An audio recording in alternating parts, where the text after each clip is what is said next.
Hello everyone. In this video, we are going to learn how to lock Windows. So first of all, what is the purpose of locking Windows? So the locking of Windows means that no one else can open your files while you are away from your computer, and it also hides and protects your program. To learn in more details, you can come back here later. So this is how we are going to implement this.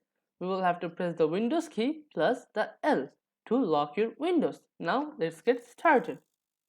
So now I'm at my desktop, and to lock this Windows I will have to use the Windows key plus L. Then I will have to unlock my computer again.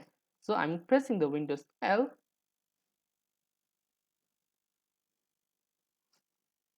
So my computer was locked. Now I have unlocked it again.